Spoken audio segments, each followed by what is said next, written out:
And we'll talk to some business owners, and we'll see where their heads are at and how they're doing. And we'll kind of follow through on this whole situation as it keeps unfolding. Senior pastor, What's this walk like for you? It was surreal to walk and see the damages done supposedly in the name of Mr. Floyd. I don't believe the damages will serve any purposes but to cause more hatred and division in America, where we need to come together. We need justice for the murder of Mr. Floyd and many who have suffered at the hands of law enforcement. But it does not mean all law enforcement are bad. There are those who make poor judgments and decisions. We need unity in America. We need to come together despite differences of ethnicities or hues of our skin, African descent or European descent, Hispanic descent or Asian descent. We are Americans. And that has been my message to Highland Christian Center and to all who would listen, that we are Americans. I was just talking with a young woman in front of the Apple store and asked her if she felt like this was an effective solution, the violence. She said yes. So far, she feels like she hasn't gotten her voice heard because, respectful or silent protests aren't really working. So she feels like violence is the answer. What would you say to her? I would say to her that violence is never the answer. We need to rise up into political offices. We need to rise up as prosecutors, as attorneys, as police officers, as firefighters. Get involved in the city council. Get involved in your community activist groups. That is how you change. You become a part of society and you become a part of the system. But as long as we resort to violence, it just puts us on the outside looking in. It dehumanizes us. It makes us look like we believe this is the only answer, when we know it is not. Nonviolence, love, peace, coming together beyond color lines.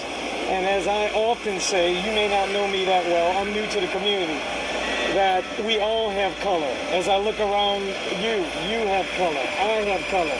I don't say people of color, we are colored, every one of us.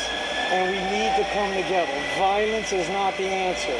Rise up, have the courage to stand, get a great education, get involved in this system and make a difference for the injustices that have been perpetrated for hundreds of years in America. But the only way to change is to become a part of that change. And the claim that these were allies or people in the community that were trying to make their voices heard last night, and who were these people in your mind? In my mind, there were anarchists who would simply cause damages. I've seen other videos in other cities where they infiltrate the peaceful protesters, and let's not be mistaken, 90% of all of the protesters are peaceful, but there are always those as anarchists who would get involved and break things, loot, damage, steal, rob, and pillage. And it's to bring attention to themselves and to undermine, frankly, I believe, the actual call for justice for those police officers who were wrong. One police officer, as far as I know, yesterday was arrested, Mr. Chauvin. But I believe the other three need to be arrested. That will settle the unrest in America and use our criminal justice system and let the voices be heard. Let people speak out in peace. So no, those who would destroy our city, Portland, are not in favor of peace. They are here to destroy and not call attention to change, but cause attention to themselves and further divide America. Can we talk about white privilege for a second? Are you comfortable with that? I'm always comfortable with that. I don't believe in the terms white privilege. Okay. I believe in European descent I believe I am of African descent. I've written a book called The Courage to Stand, A New America, that deals with that. I don't believe in privilege.